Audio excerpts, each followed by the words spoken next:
noite, meus amigos. Estamos aqui de volta. Como sempre, começamos esse programa invocando a Santíssima Virgem Maria e o Santo Padre Pio de Pietrelcina, para que roguem a Deus que nenhuma injustiça se cometa nesse programa. Vou começar aqui lendo e comentando um texto que eu mesmo acabei de postar no meu website sobre este caso da Opus Dei, que primeiro surgiu de uma primeira carta que me mandaram, fiz uns comentários, daí alguém reclamou, daí eu dei outras explicações, mas parece que nenhum volume de explicações será suficiente para pessoas que não desejam e talvez não podem compreender. Então vamos ler aqui. Meus comentários sobre o Opus Dei no programa True Speak foram respondidos como costumam ser no Brasil os meus comentários sobre qualquer outra entidade, grupo ou instituição, com um intenso sentimento de autodefesa corporativa, afetações hiperbólicas de indignação moral, acusações escabrosas à minha pessoa e nenhuma atenção ao conteúdo das minhas palavras. Eu deveria já ter me acostumado com essas coisas, mas às vezes insisto em ignorá-las e em continuar imaginando que um escritor, um colunista de jornal, um comentarista de rádio ou qualquer outro formador de opinião tem o direito de ser respondido segundo aquilo que disse, e não ao sabor das vagas associações de ideias que ocorram à plateia, nem muito menos das reações emocionais em cadeia que daí derivem, as quais só podem levar a discussão para longe do assunto originário e transformá-la, como quase invariavelmente ocorre, em campanha de difamação mesquinha adornada de afetações teatrais de bom mocismo. Puro jogo diversionista, por exemplo, é defender a dignidade e a santidade da obra de Dom José Maria Escrivá de Balaguer, contra quem jamais disse uma palavra contra ela, nem teria motivo para fazê-lo. O Opus Dei é uma organização mundial. Se eu quisesse atacá-la, deveria falar dela em escala genérica e universal, em vez de concentrar as minhas críticas, como o fiz, na conduta política, ou mais propriamente apolítica, de seus membros num país em particular, o Brasil. Nada do que eu disse sobre omissão e covardia poderia aplicar-se, digamos, ao Opus Dei americano, que é um dos frontes mais ativos da guerra cultural em defesa do cristianismo. Muito menos ao tronco originário espanhol da mesma entidade, de cuja intensa e frutífera atividade política presta contas o eminente historiador Ricardo de la Cierva, no livro indispensável Las Puertas del Infierno, publicado em Barcelona pela editora Fênix em 1995. Só para esclarecer este ponto, na Espanha há ainda todo um partido político chamado Partido Popular, que era orientado por gente da Opus Dei. Quer dizer, a Opus Dei foi essencial na política espanhola nos últimos 20 anos. Então, eu jamais poderia dizer que a Opus Dei espanhola, quer dizer, que é onde nasceu o Opus Dei, fosse omisso, covarde ou politicamente inoperante. Muito menos o Opus Dei americano. O que eu estou falando é de um pessoalzinho em particular, tá certo? Que é essa turminha, vamos dizer que talvez nem sejam os membros mais importantes da Opus Dei, mas que parasitam, tá certo? A obra em benefício próprio, como esse vagabundo desse seu Alex Catarino, do qual falarei daqui a pouco. Continuando. Se, portanto, limito-me a cobrar dos membros brasileiros dessa entidade uma conduta à altura da de seus colegas de outras nações, que sentido faz defender contra mim a entidade em si, que, longe de ser atacada nos meus comentários, está ali servindo de padrão de medida para a aferição do comportamento de um de seus ramos em particular? É psicologicamente compreensível, mas moralmente inaceitável, que o servidor relapso, denunciado, tente se proteger ocultando-se por trás da honra e dignidade do chefe, fingindo que foi este e não ele o acusado, de modo a jogar contra o denunciante alguém mais forte e assim esquivar-se, seja de prestar contas da sua má conduta, seja mais ainda de corrigi-la. Todas as apologias da obra que estão circulando em resposta às minhas críticas devem, portanto, ser desde logo descartadas como meros subterfúgios covardes, totalmente alheios ao assunto em discussão.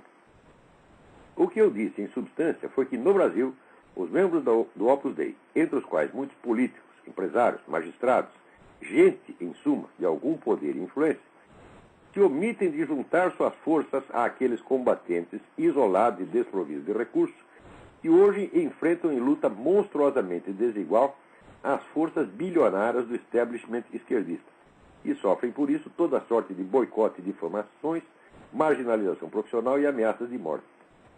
Eu citei até nominalmente o caso da Graça Salgueiro.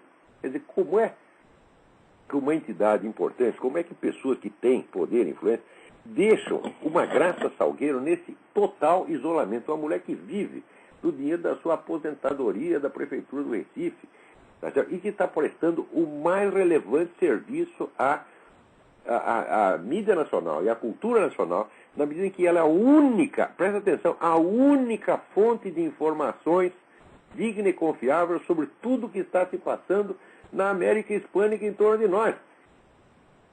Ela mantém contato com todas as fontes primárias de informação e conta o que está acontecendo. Note bem, o pessoal da Folha de São Paulo, do Estadão, do Globo, vive lendo a Graça Salgueiro e depois repete, 6 meses mais tarde, atenuado, tá certo?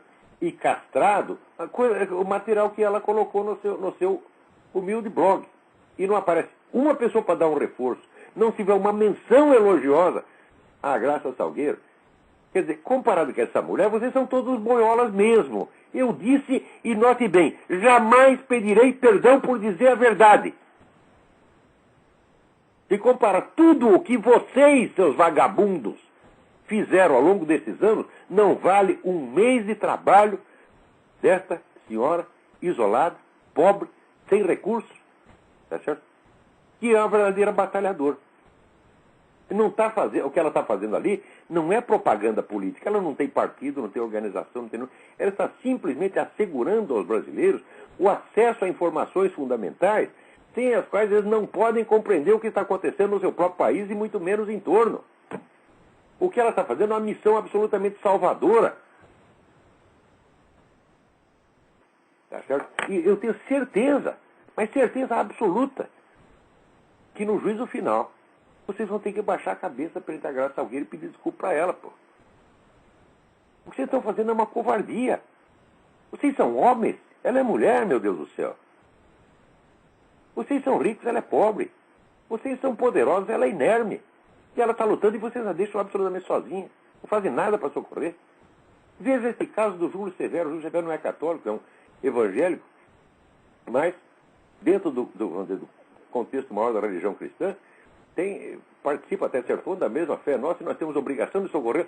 O homem está tendo que viver escondido, meu Deus do céu. De tanta perseguição que sofre, não pode sair na rua. Foi alguém lá do Opus Dei dizer, Júlio Severo, está aqui um dinheiro para você viajar para fora do país. Nós arrumamos, nós que temos ramificação no mundo inteiro, né, na Espanha, na Alemanha, na Itália, na França, nos Estados Unidos, nós aqui arrumamos um emprego para você aqui, sei lá, em qualquer outro país. Saia daqui porque você está correndo risco aqui. Foi alguém lá fazer isso? Se foi, eu peço desculpas para vocês. Se não foi, peçam desculpa para mim, vagabundo. E peçam para o Júlio Severo. Vamos continuar aqui.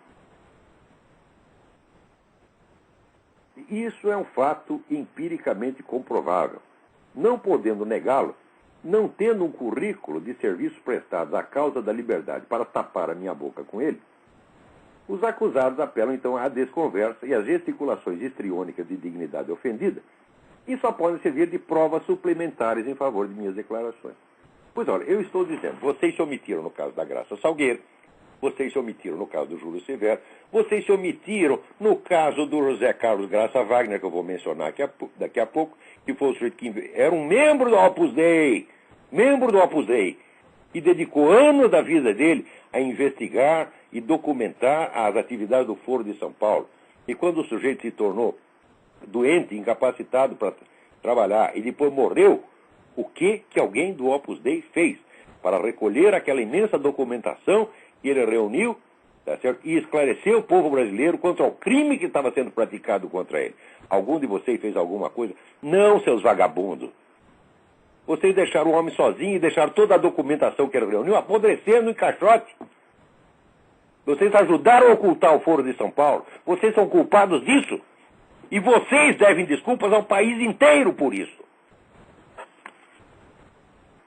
Vai dizer, você não tinha recurso, você não tinha dinheiro para pagar um secretário para ir lá dizer, olha aqui, classifica aí o material do Dr. Graça Wagner, classifica e vamos botar em ordem e vamos divulgar isso aí para o país inteiro. Vocês fizeram isso? Não. E era um membro da sua própria organização. Aqui, seu Alex Catarino, seu João Ricardo Moderno, seus vagabundos, tá certo? Foram ajudar esse seu colega, esse seu irmão, na hora que ele precisava. E esse também sofreu tudo quanto é tipo de ataque.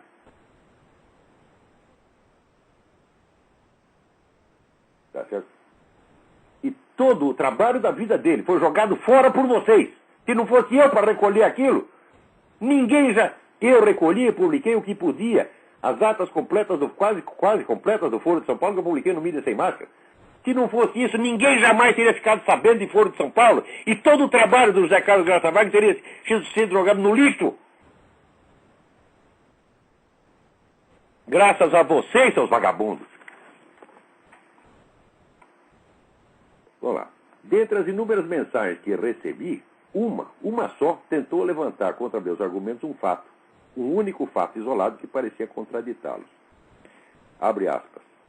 José Maria Escrivá, escreve o missivista, aliás, bastante gentil, diz que se há algo absurdo para o nosso espírito, seria admitir que alguém deixe de ser católico ao entrar na Assembleia. A nós nos é muito cara a ideia de ser santo no cotidiano, como o exemplo de Gaulle que o senhor citou. Registra o professor.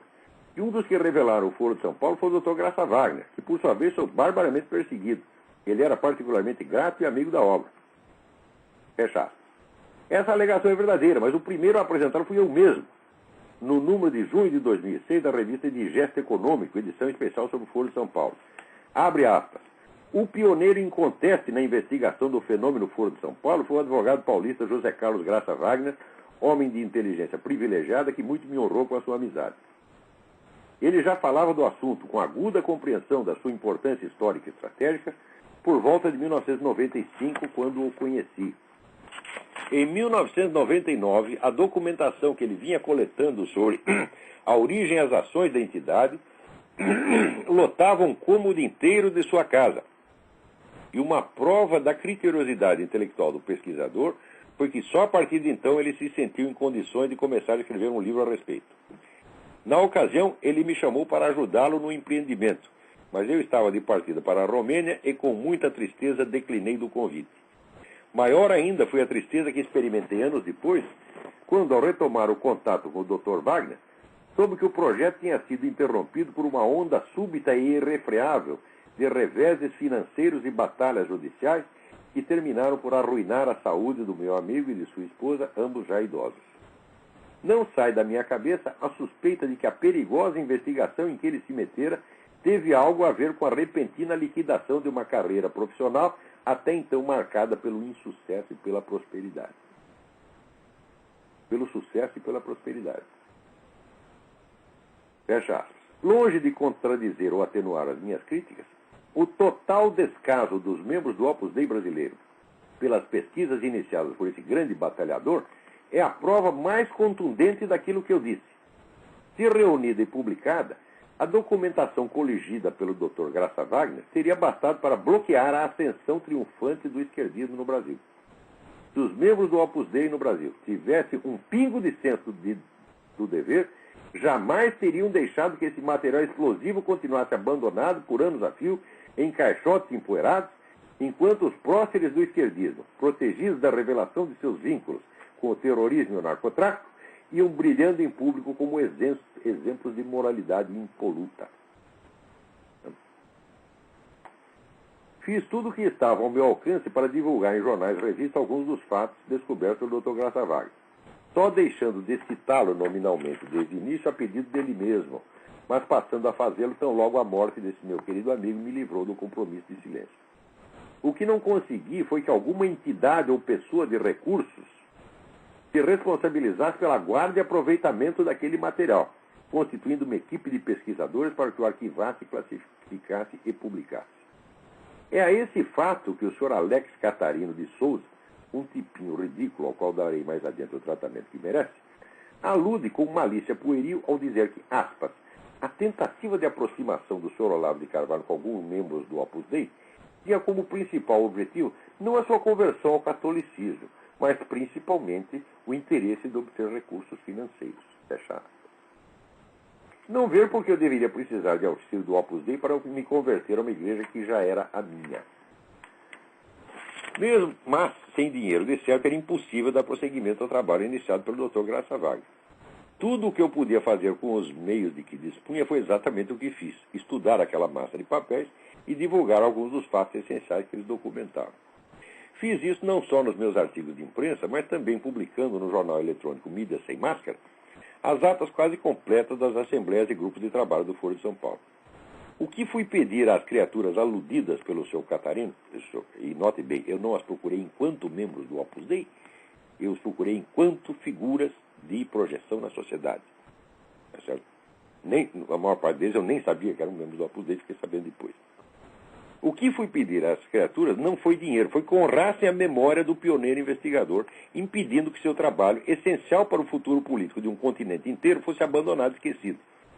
Descontada a parcela que fiz sozinho, muito mais do que fizeram todos os membros do Opus Dei somados, os únicos resultados que obtive em quase uma década de esforços persuasórios foram a edição especial do Digesto, já mencionado, iniciativa pessoal de Guilherme Afif Domingos, que nem sei se é ou não é membro do Opus Dei, e a publicação pela Realizações da coletânea de artigos Conspiração de Portas Abertas, em 2008, onde o artigo do Digesto foi aproveitado como prefácio, com a ressalva de que o organizador, Paulo Diniz Zamboni, sem autorização minha, cortou do texto justamente as linhas acima citadas, privando da indispensável homenagem à memória do Dr. Graça Wagner. Isso aí foi Paulinho dormiu no ponto, não percebeu a importância desse parágrafo inicial.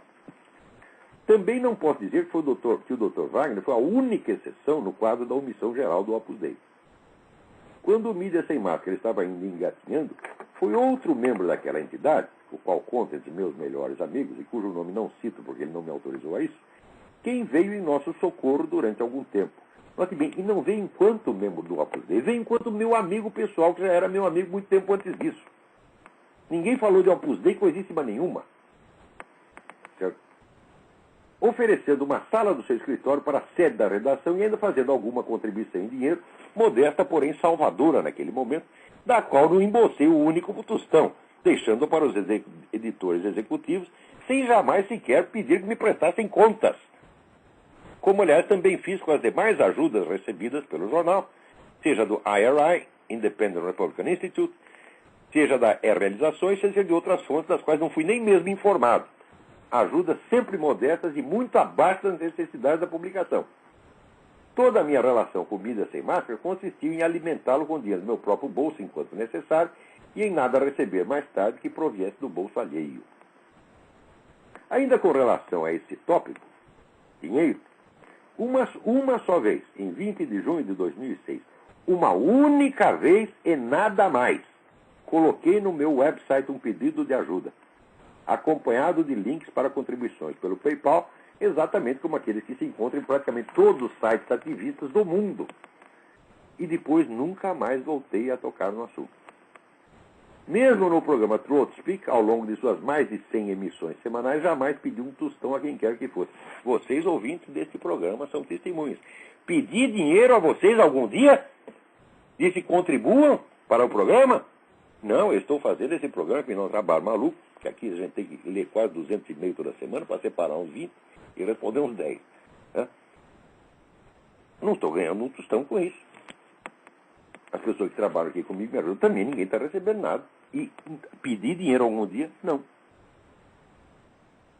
Mesmo quando abri o seminário de filosofia online, ali depositando os frutos de mais de 30 anos de trabalhos e estudos, só o que solicitei aos usuários foi a taxa mais que modesta de $20 por mês, para cobrir despesas e pagar meus auxiliares.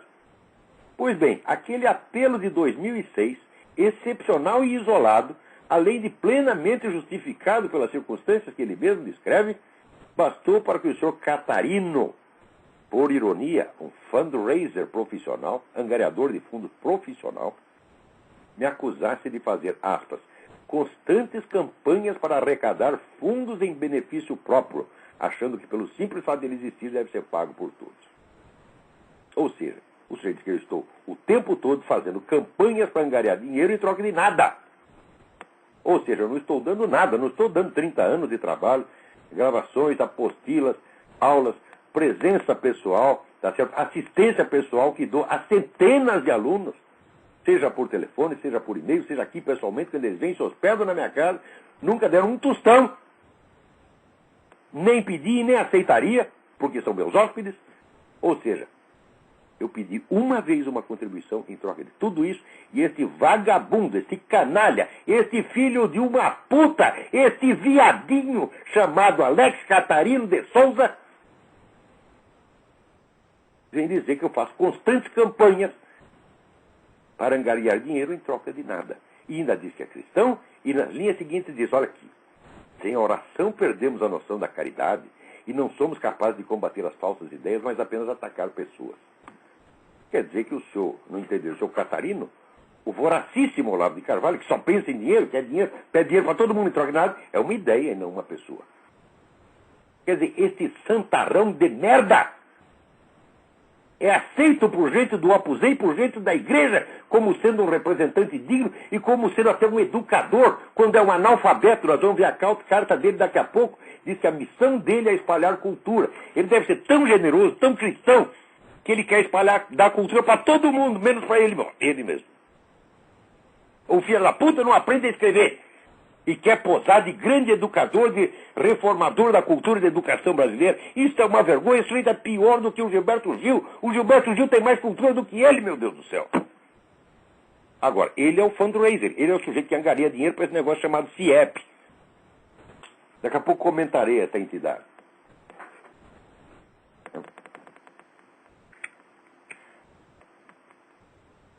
Mas deixamos essas catarinices para a sobremesa. Eu vou colocar o segundo texto mais tarde comentando sobre Catarina. Elas são deliciosas demais para que as desperdicemos por aqui. Por enquanto, lembro aos interessados que nas eleições de 2006, o candidato presidencial Geraldo Alckmin poderia ter liquidado as pretensões de seu adversário se consentisse em mostrar as atas do Foro de São Paulo, incluindo discursos pronunciados em círculos discretos pelo próprio Lula, tá certo? Que comprovavam, acima de qualquer possibilidade de dúvida, seu papel de liderança no movimento comunista continental e sua longa parceria política com organizações de terroristas, sequestradores e narcotraficantes. Ou seja, bastaria o Alckmin falar disso aqui uma única vez e estaria acabada a candidatura Lula. Ele teria a mesma obrigação de fazer isso, pois não é lícito a ninguém, muito menos a um sujeito que se diz católico praticante, acobertar os feitos de um criminoso para fazê-lo posar diante do público como um candidato normal e honrado, só separado do seu adversário por algo tão inofensivo como uma polida divergência de ideias. Dizem que o senhor Chuchu não é pessoalmente um membro da obra, mas o fato é que vivia cercado deles em rodas de oração e encontros sociais. Alguém cumpriu sua obrigação de levar a ele os documentos colhidos pelo Dr. Graça Wagner? Algum deles cobrou do candidato o dever estrito de revelar aos eleitores a verdadeira identidade do seu concorrente, para que decidissem seu voto com consciência de causa, em vez de imaginar que faziam uma escolha entre meras correntes de opinião moralmente equivalentes? Então é isso, meu filho. O continente está sendo atacado, tá certo, por organizações terroristas, de narcotraficantes, de sequestradores, de assassinos. E essa turminha, esses viadinhos tipo Alex Catarino, senão nós temos que manter o debate no nível das ideias. Como se homicídio fosse uma ideia. Como se narcotráfico fosse uma doutrina. Como se sequestro fosse uma teoria filosófica. Eles querem isso, eles querem debates polidos e educados. Eles não querem meter a mão na massa. Por quê? Querem ficar dentro das suas casas, protegidos, fazendo suas orações, ganhando seu dinheiro, praticando seu fundraising, tá certo? E acusando inocentes. Né? Agora aqui. Mas não se pode dizer que essa explosão de protestos descabidos foi de todo inútil. Graças a ela, o senhor Alex Catarino de Souza cujas contribuições à elevação cultural da juventude brasileira fizeram dele um modelo de todas as virtudes intelectuais, cívicas e clericais, rompeu o longo mutismo em que a humildade cristã o encerrara por tão longos anos e consentiu em brindar-nos generosamente com duas produções da sua mente iluminada. Elas constituem, que eu saiba, o corpus inteiro da sua obra escrita. Da parte falada, tínhamos já no YouTube uma breve, mas fulgurante amostra, na qual esse cérebro de Skoll, discursando em língua estrangeira como nova águia de ar, informava ao mundo: "The roots of wealth is not oil, is people." Está lá no YouTube. Não há alma, por mais materialista, filistina e empedernida, que ouvindo uma coisa dessa não confesse que é uma belezinha. Se na obra do seu Catarino esses momentos de puro êxtase intelectual são raros, isso não se deve a nenhuma falta de inspiração, mas à pletora de atividades criativas de outro gênero, a que ele tem devotado o melhor das suas energias numa verdadeira via crucis de trabalho e sacrifício, e, que ainda não lhe garantiu um lugar no paraíso, ao menos lhe rendeu o respeito e admiração de altos líderes espirituais e eclesiásticos, entre os quais o Sr. João Ricardo Moderno. Vocês lembram quem é o Sr. João Ricardo Moderno? O Sr. João Ricardo Moderno é aquele vagabundo, mentiroso, canalha, que presidia um treco chamado Academia Brasileira de Filosofia, que é um órgão que vivia de favor dentro da faculdade da cidade, no Rio de Janeiro, e que levava lá uma verba do Dr. Ronald Levison, uma verba considerável todos os meses, tá certo?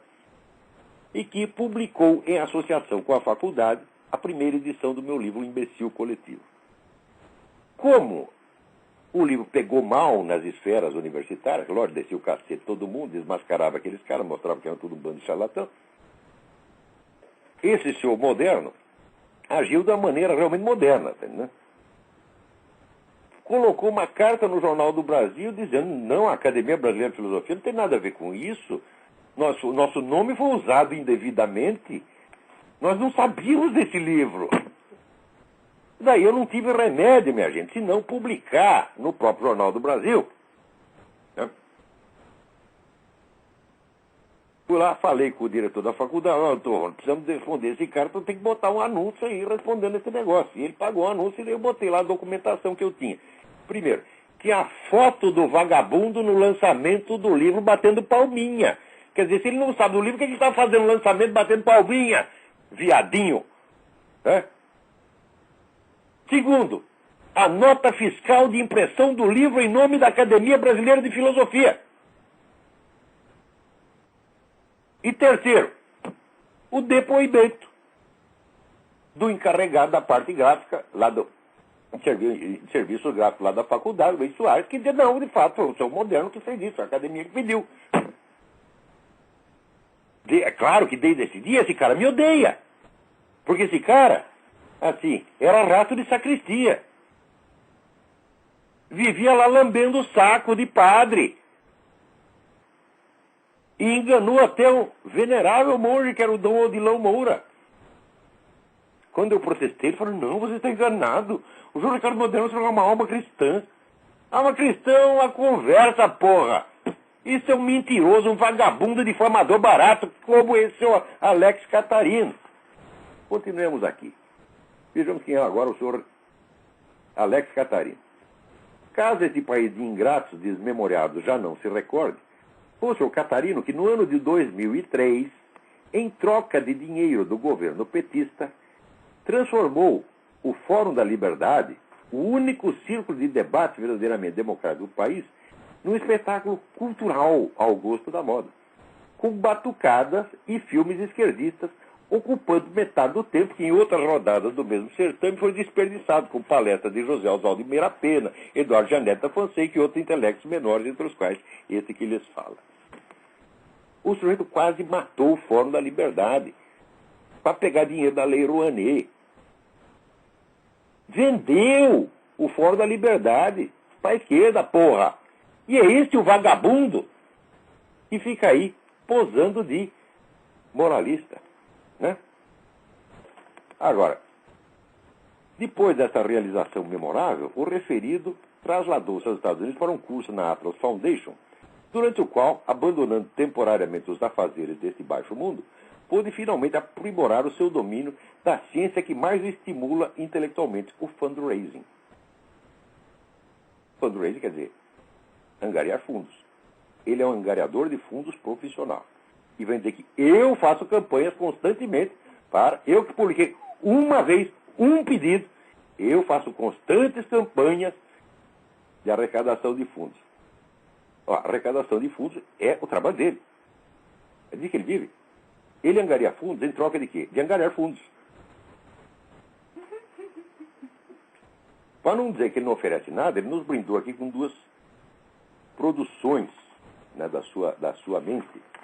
Eu vou ler uma delas, que é uma mensagem colocada no Orkut. Você vê a elevação espiritual do sujeito. Né? Teve um camarada no Orkut que chamou ele de comunista. Né? E ele então reclama, não diga mais isso, não me confunda com um comuna. Pois, na verdade, eu sou um boiola. Pelo menos na visão do senhor, não lava o meu carvalho. Esse apelido me foi dado pela turma da comunidade Olavo de Carvalho nos odeia, que originalmente chamava Nós Odiamos Olavo de Carvalho. Depois, para se fazer de inocente, disseram que eu que os odeio. Eu jamais liguei para esse apelido, que é uma coisa, vamos dizer, de uma grosseria pueril, porque tem piada, meus filhos, que funciona assim, exatamente como praga de urubu. Porque não lava o meu carvalho, o que é isso? Se o sujeito está reclamando da minha falta de higiene peniana, então, em primeiro lugar, porque ele viu o referido membro. Em segundo lugar, ele o viu de curta distância para poder reparar que estava sujo. E ele o manipulou, cheirou, lambeu e disse, está sujo, não quero mais. Olha, seu Catarino, estou falando com o senhor mesmo. Agora, se o senhor fez isso, seu Catarino, o senhor fez enquanto eu estava dormindo. Porque eu não me lembro desse acontecimento traumático na minha vida. Se eu acordasse no meio da noite e visse o senhor mexendo no meu venerável membro, que tem 61 anos de idade, já está gasto e merece respeito, gerou tantos filhos, já adultos, já cumpriu a sua missão nesta terra, e agora pode ser arquivado, pode passar até o arquivo morto, sem reclamar. Se eu visse o senhor mexendo ali e verificando as condições de higiene e manutenção do referido órgão, eu teria um infarto. É o apocalipse. Eu acordo e está lá o senhor Alex Catarino mexendo na minha venerável pica.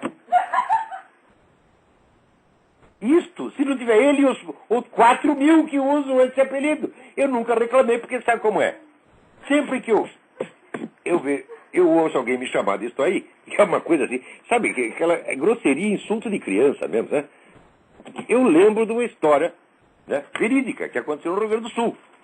Tinha um político lá que era o candidato mais velho, né, a uma prefeitura, sei lá, não lembro que cargo que era. Era um homem de 80 e tantos anos, o candidato mais velho que tinha. Ele está lá discursando e alguém de repente grita assim, aí, velho broxa! E ele disse, meu filho, está reclamando do quê? Eu vim aqui apenas pedir o seu voto e não comer o seu cu.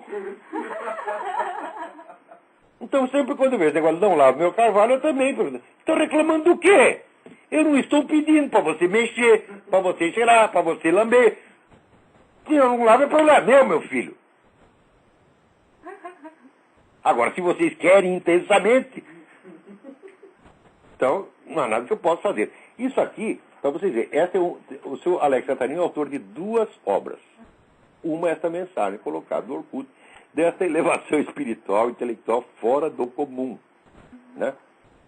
E depois continua reconhecendo assim, boiolinha sim, comunista não. Ele não é nem boiola, é boiolinha. Você vê, quer dizer, o sujeito fala de si próprio com aquele carinho, né? É boiolinha, sou boiolinha, sou boiola. Boiola é muito grosseiro, boiolinha. Né? E ainda justifica. Como dizia o Bruno Tolentino, entre um padreco comunista e um pedófilo, ele preferiu o segundo, que abusava apenas do corpo e no varejo, enquanto o outro abusava na mente e não atacava. Quer dizer, tá certo. Eu nunca disse que você é comunista, Alex Catarina. Eu digo que você é um boiola. E uma boiola, depois disso que você fez, é até elogio. Porque você é um mentiroso, salafrário, vigarista, picareta. Você está entendendo? A presença de um sujeito como você em qualquer órgão cultural que se diga cristão é uma vergonha. Enquanto gente como você não for expelida da cultura superior do Brasil, esse país jamais vai se levantar. Porque aqui, cultura, em primeiro lugar, se passa pelo exemplo. Você adquire cultura, você aprende, daí você passa. Não é coletando dinheiro, não é vindo aqui na Atlas Foundation, é para aprender fundraising, que você vai espalhar a cultura. Né? Porque também, ele está dizendo que... Não, vamos ler aqui um pedaço da carta dele, que é uma verdadeira maravilha, mas uma maravilha. Ele disse aqui, já começa com aquele tom, né, untuoso de cristão. É com grande tristeza, mas nutrido por um senso de dever em alertá-los, informo que minhas suspeitas de que a tentativa de aproximação do Sr. Olavo de Carvalho com alguns membros do Opus Dei tinha como principal objetivo não a sua conversão ao catolicismo, mas principalmente o interesse de obter recursos financeiros. Vocês perceberam, né? Informo que minhas suspeitas de que papapá, cadê o resto da frase? Essa porra não tem conexão de sujeito e predicado. Vamos lá. Partimos então aqui. Alguns dos amigos que estão recebendo esse e-mail sabem o quanto Márcia, que é a mulher dele, eu e toda a equipe do Centro Interdisciplinar de Ética e Economia Personalista, CIEP, evitávamos qualquer associação com o Sr. Olavo de Carvalho. Um momento. Como vocês evitavam essa associação se eu jamais a busquei? Eu não sei onde fica esta merda, meus amigos. Eu nunca fui lá.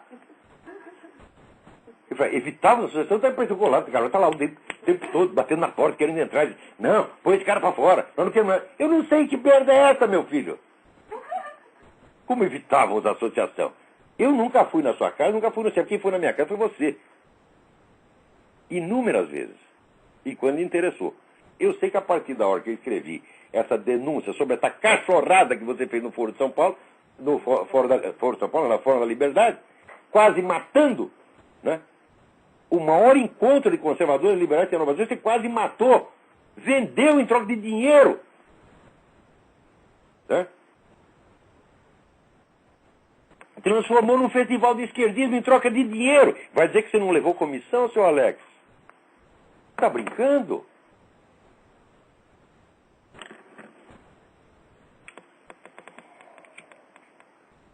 É preciso ter saco com essa gente, viu? Daí continua, ele fala das... Né? Por discordar de suas repetidas tentativas de desviar jovens da vida acadêmica. Né? As nossas instituições de ensino superior têm problemas, mas não podemos nos omitirmos. Não podemos nos omitirmos! E esse cara quer passar cultura superior para os outros. Quando é que vocês vão entender? Que pessoas desse tipo não podem desempenhar uma função na cultura. Esse cara não pode ser professor primário. Quando é que vocês vão entender que picareta, semi-analfabeto, não pode espalhar cultura para ninguém? Se você não pode dar o que você não tem, meu filho. Se quiser dar o cu, dê porque você tem. Vocês mesmos dizem que é boiola. Até boiolinha. Tá? Então, dê. Porque você tem um.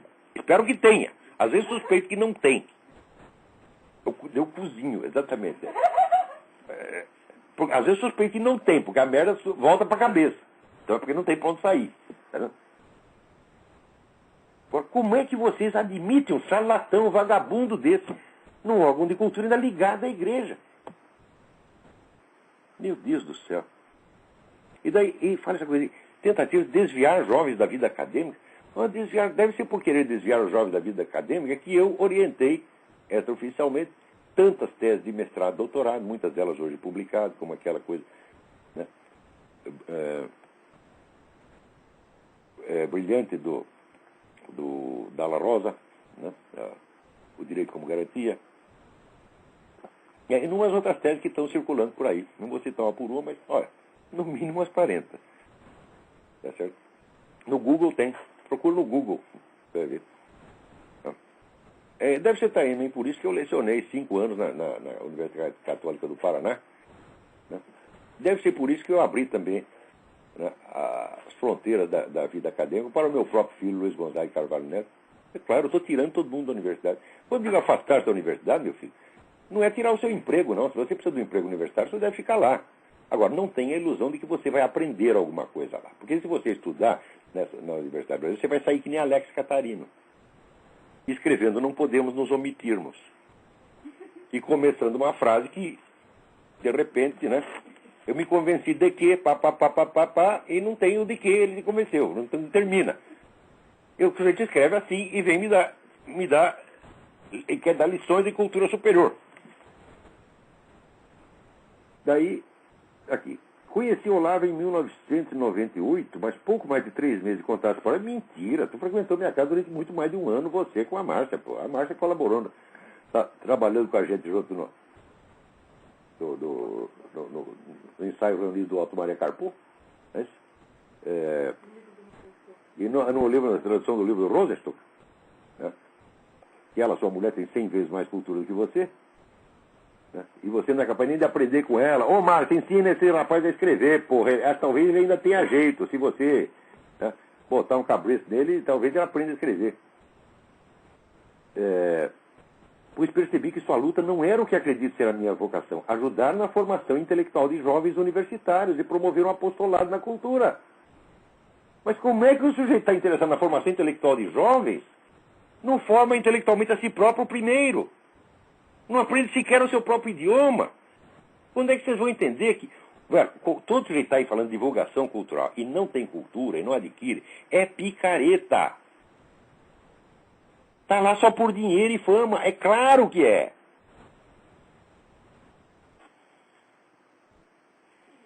E assim vai. O grande problema... Agora o senhor o senhor Olavo de Carvalho lança um ataque contra o Opus Dei. Ora, não ataquei o Opus Dei nenhum, meu Deus do céu. Estou atacando a conduta desses vagabundos que são membros do Opus Dei no Brasil, tá certo? E que não fazem nada. E quando fazem, faz o que faz o seu João Ricardo Moderno, faz o que faz o seu Alex Catarino. E só serve para dar mau exemplo. Com relação a esse negócio de CIEP, né? Evitarmos qualquer associação. Quem disse que eu vou me associar com essa porcaria? Gente, olha aqui.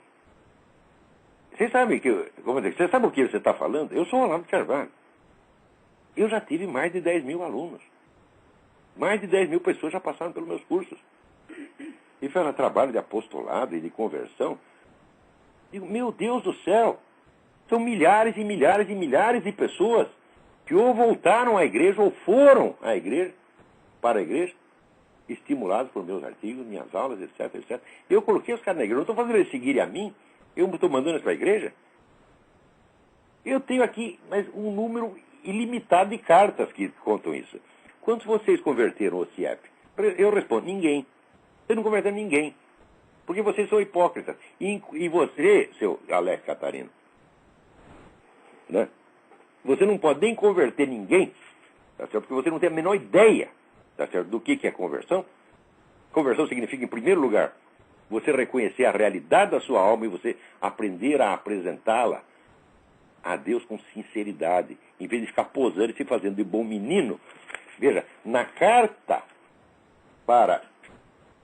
que ele distribui para os membros do Opus Dei, é esse estilo untuoso, sabe, falsamente elegante, né?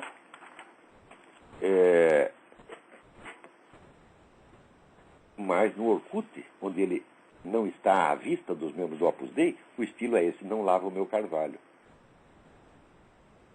Meu filho, quando tenho que xingar, eu xingo na frente de qualquer um. Né? Agora, muito bem. É claro, eu não tenho nada contra o CIEP, mas vocês não vão querer comparar o que vocês fizeram nesses anos com o que eu estou fazendo há 40 anos. Vocês não vão querer comparar 2 ou 3 conversões que podem ter acontecido lá dentro a milhares de conversões que aconteceram pelas minhas mãos, porque Deus usa os instrumentos mais paradoxais, usa até um filho da puta que nem eu, para botar esses caras na igreja. E o pessoal da igreja sabe disso. O pessoal do Opus Dei sabe disso. Recebi algumas cartas deles que confirmam isso inteiramente. Essa mesma semana chegou 3 ou 4 cartas dizendo, olha, muito, muito obrigado, né? Vou ler só uma que chegou esta semana aqui. Esta semana. Né? Prezado mestre irmão em Cristo, Olavo. Aí ele conta como é que foi a conversão dele. Então, Olavo, mais uma vez tenho certeza, Deus usou seus lábios para abençoar pessoas, para tirar pesos de ombros, dúvidas de corações, para trazer paz, a paz e conforto que só Ele, Jesus Cristo, dá. Graças a Deus por você, meu irmão. Que o Senhor o abençoe, que você continue sendo essa bênção maravilhosa que leva a verdade e liberta corações cativos do maligno. Eu fiz isso. Eu sou um merda, mas eu fiz isso. Agora, você, né, me mostra aí o rol das pessoas que você, às quais você converteu, aos quais você deu elevação cultural. Isso é tudo fingimento. Anote bem. O CIEP é presidido por um amigo meu, o Ior. Pergunta ao Ior se ele acha que o trabalho desempenhado pelo CIEP desde a sua fundação se compara a esses meus 30 anos de trabalho. Pergunta para ele se ele fica se gabando de ter feito não sei quantas conversões, como presidente do CIEP, não pessoalmente, tá certo? Desde que assumiu esse negócio, se ele pode comparar isso com o trabalho que eu tenho feito.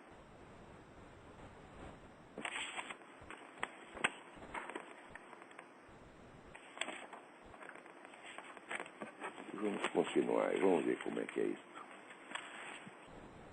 O grande problema desse ataque é que ele pretende reduzir o catolicismo a uma luta anticomunista. Fala, mas meu saco! Meu saco! Mas veja, a coisa mesmo é contraditória. Quer dizer, por que o catolicismo deveria lutar contra o comunismo se ele fosse apenas uma luta anticomunista? Se ele não tivesse valores próprios a defender, por que ele deveria lutar contra o comunismo? Seria que nem o senhor Alex Catarino, que angariaria fundos em troca de angariar fundos. Seria uma coisa absolutamente vazia. A igreja tem obrigação de lutar contra o comunismo. Cada um tem obrigação de lutar contra o comunismo. Pio XII disse, com risco da sua própria vida, desgraçado. Justamente porque o comunismo é o maior inimigo que a igreja teve. Ao longo de 2 milênios de existência, nunca houve um movimento anticristão deste tamanho, dessas proporções e com esse poder. E você, seu vagabundo, quer reduzir tudo a uma polida disputa de ideias. Né? Então daí, ele pretende reduzir o catolicismo a uma luta anticomunista, negando que o mais importante forma de um católico agir no mundo é por intermédio da oração. Claro. Eu só tenho que combater o comunismo e não pode fazer oração. Por isso mesmo que eu começo meu programa como oração. A primeira coisa que eu faço aqui é oração. E o resto é apenas o exercício daquilo que a oração está mandando fazer, pô. Eu pergunto a quantas pessoas. Eu mesmo ensinei. O importante é você rezar o texto. Faça isso, né? A quantas eu repeti a frase do Padre Pio? Reze e não se preocupe. Quantas? Então aqui. Sem a oração perdemos a noção da caridade e não somos capazes de combater as falsas ideias, mas apenas atacar as pessoas que professam o erro. Qual ideia minha que o senhor Catarino, combateu? O que ele disse é que eu só vivo cavando dinheiro. Ou seja, que eu estou fazendo exatamente o que ele está fazendo. O que ele disse é se fazer de superior direito. Evitávamos a associação com o senhor Olavo de Carvalho. Como? Se eu nunca fui lá. Como? Se eu nem sei o que vocês estão fazendo. Como? Se eu nunca busquei essa associação. Ou seja, está fingindo uma situação que não existe para se fazer de importante. Nós desprezávamos o senhor Olavo de Carvalho. Eu digo, não, meu filho, o Olavo de Carvalho despreza você há muito tempo. Eu nunca procurei você, foi você que me procurou. Mais adiante vem aquele aqui fazendo o cristianismo. Porque o cristianismo não é uma corrente filosófica, nem uma ideologia como uma corrente filosófica, mas um fato. E olha aqui, essa coisa de que o cristianismo é um fato, não é novidade, mas quem a introduziu na mídia brasileira fui eu. Eu que comecei a falar isso. E recebi pau de tudo quanto é lado, inclusive de gente do Opus Dei. Como? O cristianismo é uma doutrina. Tá aí o seu Rodrigo Pedroso ali, descendo o cacete, vindo pra cá. De repente aparece, o sujeito pega a minha frase e começa a repetir. Só que nos Estados Unidos isso é crime. Nos Estados Unidos isso é plágio. Agora, a lei brasileira protege o plagiário porque ela só pune a cópia literal de um texto, não você chupar a ideia do sujeito sem citá-lo, a lei brasileira é omissa nesse ponto. Agora, as minhas ideias que andam circulando por aí, sem nome, são uma grandeza. Garanto para você que metade do repertório do que esses camaradas dizem, aprenderam comigo. E sai repetindo e não cito a fonte. Por quê? Porque o Olavo de Carvalho fala palavrão. O Olavo de Carvalho é brega, nós somos gente chique, nós não podemos sujar nossas mãozinhas. E chamam isso de cristianismo, meu Deus do céu. Meu Deus do céu, onde é que vai parar isto? Que decadência humana, que podridão, que sujeira! Aviso você, gente como o seu Alex Catarino tem que ser expelida a pontapés da vida cultural. Ele não pode ser expelido da igreja. Ó, você vai ajoelhar no milho e ficar rezando quietinho durante 20 anos. Não vai dar palpite, não vai abrir essa sua boca de onde só sai merda.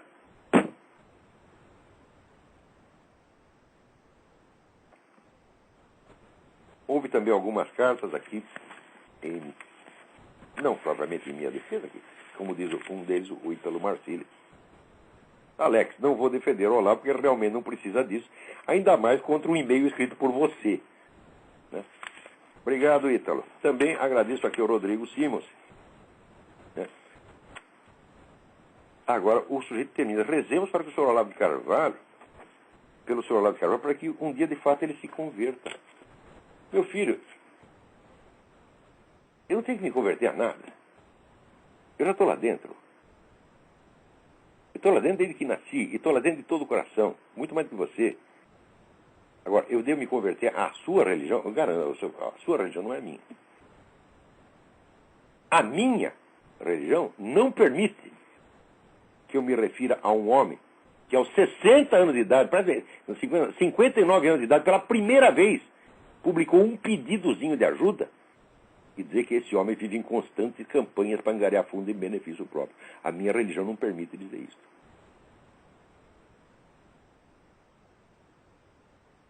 Ou seja, você me deve desculpas públicas por isto e por usar este apelido, não lavo meu Carvalho. E, sobretudo, me deve desculpas públicas por escrever para os membros da Opus Dei nesse estilo untuoso e, escondido lá no Orkut, usar essa outra linguagem. Porque eu uso a mesma linguagem para falar qualquer um. Se eu tiver que chamar você de viado, pode ser cardeal, arcebispo, de viado e ladrão, do que quer que for, eu falo na mesma linguagem para todos. Agora você não. Tem uma linguagem, né, num ambiente elegante e outra, né, no escondidinho. Você é um hipócrita, você é um sepulcro caiado, você é podre, Alex Catarino. Tinha outros assuntos aqui, mas acho que não há mais tempo. Né? O nosso tempo acabou. Então, muito obrigado a todos e até a semana que vem.